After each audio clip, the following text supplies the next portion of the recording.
Hello दोस्तों, welcome back to my channel शीजो mindset. आज हम बात करेंगे उन 5% इन्वेस्टर्स के बारे में जो कंसिस्टेंटली मार्केट से पैसा बना रहे हैं। अब आपको लग रहा होगा कि ये 5% लोग आखिर ऐसा करते क्या हैं, राइट? क्या उनके पास कोई स्पेशल फॉर्मूला है? वेल, मैं आपको बता दूं, उनके पास कोई रॉकेट साइंस नहीं होती। बस उनके सर्टेन हैबिट्स होते हैं जो उनको कंसिस्टेंटली प्रॉफिटेबल बनाते हैं। तो आज के इस वीडियो में हम बात करेंगे उन 5 हैबिट्स की जो आपको अपनी इन्वेस्टिंग लाइफ में इम्प्लीमेंट करनी चाहिए। अगर आप ये हैबिट फॉलो करते हो तो आप भी मार्केट में अपना गेम इम्प्रूव कर सकते हो। तो इस वीडियो को एंड तक देखो और सीखो कि आप भी कैसे एक प्रॉफिटेबल इन्वेस्टर बन सकते हो। चलिए शुरू करते हैं पहली हैबिट से, which is long term thinking. आपको पता है कि स्टॉक मार्केट एक शॉर्ट टर्म गेम नहीं है। जितने भी सक्सेसफुल इन्वेस्टर्स हैं उन्होंने मार्केट को एक लॉन्ग टर्म पर्सपेक्टिव से देखा है। अगर आपको लगता है कि मार्केट में शॉर्ट टर्म में पैसा कमाना पॉसिबल है तो आप गलत जगह पे हो। बाय लक कुछ बार थोड़ा बहुत पैसा आप बना सकते हो या बना लोगे, मगर इसके साथ साथ ये भी होगा, अगर आपका लक या कह लीजिए तुक्का नहीं चला तो आप बहुत सारा पैसा बहुत तेजी से लूज कर जाओगे। इसको समझने के लिए let me take you to the screen and you will understand the difference between long term and short term investing. और आपको ये भी समझ में आ जाएगा कि जितने भी सक्सेसफुल इन्वेस्टर्स हैं why they go for long term thinking और long term perspective to create generational wealth. Let me take you to Infosys chart. और अगर आप इस चार्ट को देखोगे तो 3 महीने में इसने नेगेटिव रिटर्न दिए हैं -17.93% के। 6 मंथ्स में भी इसने नेगेटिव रिटर्न दिए हैं विच इज़ -12.62%। 1 ईयर में इसने 5.96% के पॉजिटिव रिटर्न दिए हैं। 3 इयर्स में अगेन इसने नेगेटिव रिटर्न दिए हैं 2.61% के। 5 इयर्स में इसने 118% के पॉजिटिव रिटर्न दिए हैं। और इनफैक्ट ऑल टाइम देखोगे आप तो इसने 2942% के पॉजिटिव रिटर्न दिए हैं। विच मीन्स अगर आपने 2002 में इन्फोसिस में 1 लाख इन्वेस्ट किया होता तो आज आपका वो 1 लाख रुपीज़ 29 लाख रुपीज़ में कन्वर्ट हो गया होता। This is about one company, Infosys. Similarly, let me show you some more graphs. Let me take an example of HDFC Bank. All right, HDFC again 3 months is positive 15%, 6 months is 10%, 1 year is 25%, 3 years is 37%, 5 years is 101%। और अगर मैं इसका all time graph देखूंगा तो all time is 9099%। अगर आपने HDFC bank में 1 lakh rupees invest किया होता तो आज की डेट में वो करीब करीब 90 लाख के आसपास हो गया होता, right from 2002 to 2025, which means almost 90 times increase हो गया होता in a span of almost रफली 23 years. Now let me show you some more graphs. This is the graph of Cholamandalam investment. Here 17%, 6 months 15%, 1 year 13%, 3 years 99%, 5 years 891%. All time is 23,942%, which means अगर आपने 2002 में 1 lakh rupees Cholamandalam investment में डाला होता तो आज की डेट में वो 2.3 करोड़ हो गया होता। अगर स्टॉक मार्केट में आपका विजन लॉन्ग टर्म है तो definitely you will get the advantage of compounding. आपका पैसा लिटरली मल्टीप्लाई करेगा। व्हेन आई से long term which means minimum 5 years, 10 years, 15 years, 20 years, 25 years. तो अगर आपके पास सरप्लस अमाउंट ऑफ मनी है और आप चाहते हो कि लॉन्ग टर्म कंपाउंडिंग आपको फ़ायदा मिले और वो पैसे की आपको करंट सिचुएशन में कोई नीड नहीं है, आप डेफिनेटली अच्छे क्वालिटी स्टॉक्स में जिसका फंडामेंटल स्ट्रॉन्ग हो, आप उसे जब भी उसमें प्राइस करेक्शन हो, जैसे कि अभी जनवरी, फरवरी, मार्च 2025 में हुआ, आप उसमें लमसम अमाउंट को इन्वेस्ट कर सकते हो और लॉन्ग टर्म के लिए होल्ड कर सकते हो। एंड मोस्ट लाइकली अगर इंडिया का ग्रोथ हिस्ट्री जैसा चलता आ रहा है वैसा ही रहा, which I am quite sure the way India is growing, this growth journey of India is still very positive, तो आपका पैसा मोस्ट लाइकली मल्टीप्लाई करेगा। Time in the market beats timing the market. जब आप मार्केट को long term में देखते हो तब आपके डिसीजन मेकिंग ज़्यादा लॉजिकली करेक्ट होते हैं और आपको शॉर्ट टर्म वॉलेटिलिटी का फ़र्क नहीं पड़ता। The key is to have patience. तो सबसे पहली बात है लॉन्ग टर्म थिंकिंग। सो दोस्तों, अब हम बात करते हैं दूसरी हैबिट की, which is risk management. Risk को समझना और कंट्रोल करना बहुत ज़रूरी है। अगर आपको कंसिस्टेंट रिटर्न्स चाहिए तो सबसे पहले अपना रिस्क समझना होगा। The most important thing in investing is not to lose money.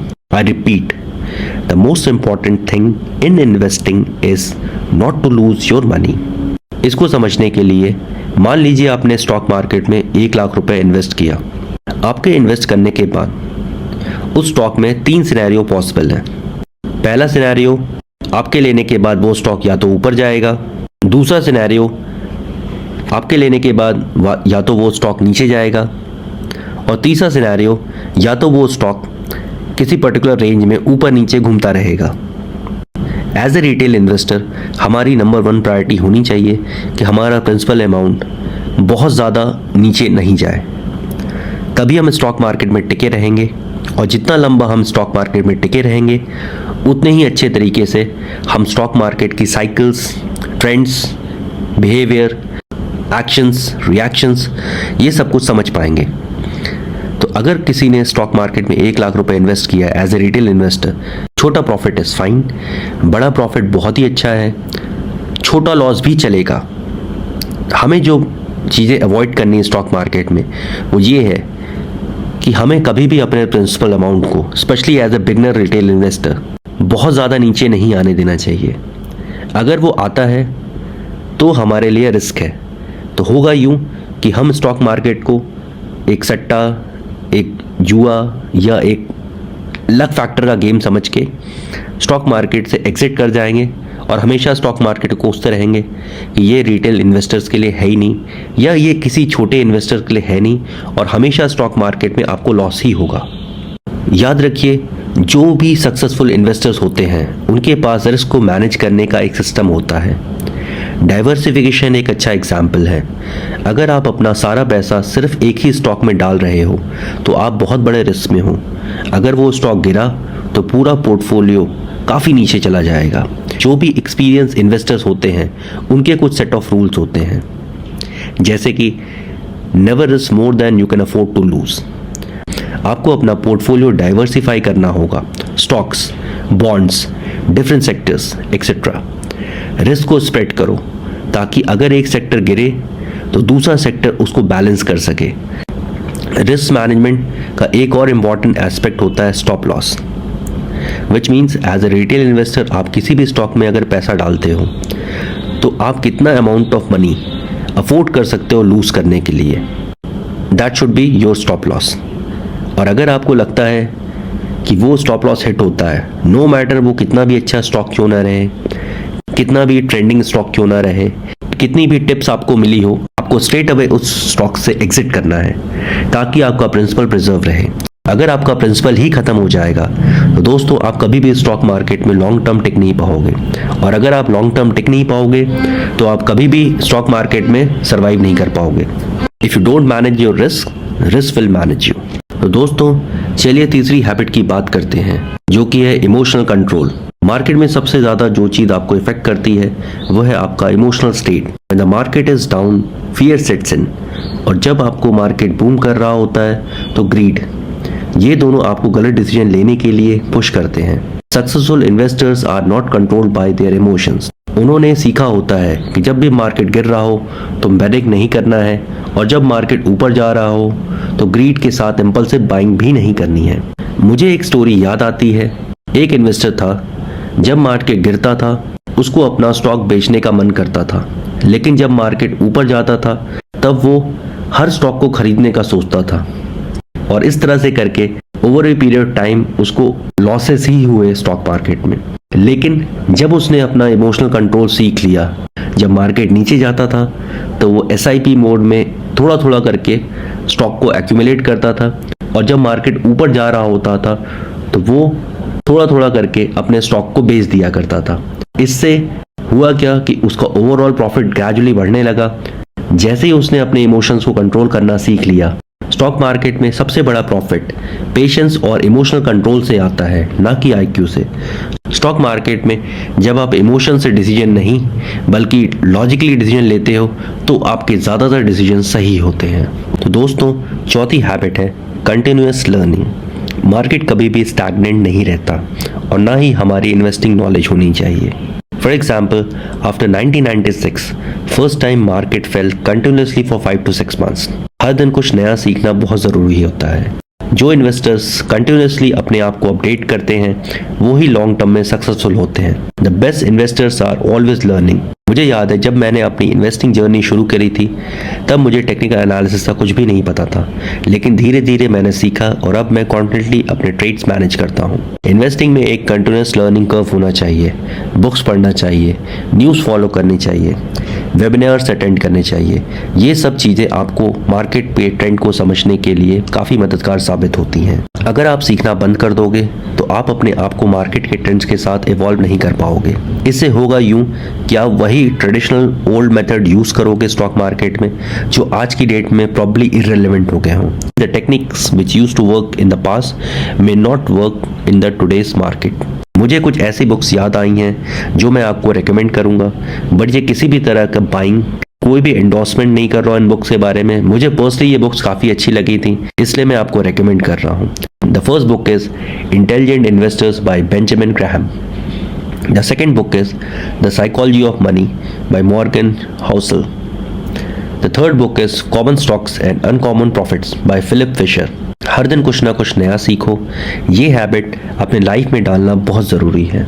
अब बात करते हैं पांचवी और सबसे ज़रूरी हैबिट पे, which is having a system. Without a system you are just guessing. अगर आप रैंडमली स्टॉक्स पिक कर रहे हो बिना किसी स्ट्रैटेजी के तो आप सिंपली गैम्बलिंग कर रहे हो। सक्सेसफुल इन्वेस्टर्स के पास एक वेल डिफाइंड स्ट्रैटेजी होती है, एक सिस्टम होता है। मैं आपको अपना एक सिस्टम शेयर करता हूँ just for educational purpose. High ROE companies में इन्वेस्ट करो जिनका रिटर्न ऑन इक्विटी 20% या उससे ज़्यादा हो, डेब्ट टू इक्विटी रेशियो कम हो, कंपनी का ट्रैक रिकॉर्ड कंसिस्टेंट ग्रोथ दिखा रहा हो, जैसे कि उसकी सेल्स और उसका profit quarter on quarter increase कर रहा हो। टेक्निकल एनालिसिस का भी ध्यान रखो, उसे यूज़ करो जैसे कि moving averages, support and resistance levels. अपना एक सिस्टम बनाइए और फिर उस सिस्टम को फॉलो करिए। अगर आपका सिस्टम स्ट्रांग है तो आपको डिसीजंस में कॉन्फिडेंस आएगा और आप बेटर रिटर्न्स देख सकते हो। Having a system means you have a clear repeatable process for making investments. इससे आपका डिसीजन मेकिंग कम होगा, आप क्लियर रहोगे जब भी मार्केट ऊपर नीचे होगा, how to react on it, and आप कभी भी इमोशनल या इम्पल्सिव डिसीजन स्टॉक मार्केट में नहीं लोगे। And that is going to help you in your long term journey of stock market और आप एक प्रॉफिटेबल इन्वेस्टर ज़रूर बनोगे। चलिए एक क्विक रिकैप करते हैं। The first habit which we have discussed is long-term thinking. Second habit is risk management. Third habit is emotional control. Fourth habit is continuous learning. And the fifth and the most important habit is having a system. अगर आपको ये video helpful लगा हो तो like जरूर देना और channel को सब्सक्राइब करना मत भूलना। आपके कमेंट्स का वेट करूंगा कौन सी हैबिट आपको सबसे ज्यादा इम्पैक्टफुल लगी। नेक्स्ट वीडियो में हम बात करेंगे top 10 mistakes beginners make in investing. तो मिलते हैं जल्दी, तब तक के लिए invest smartly, think long term, win big. जय हिंद।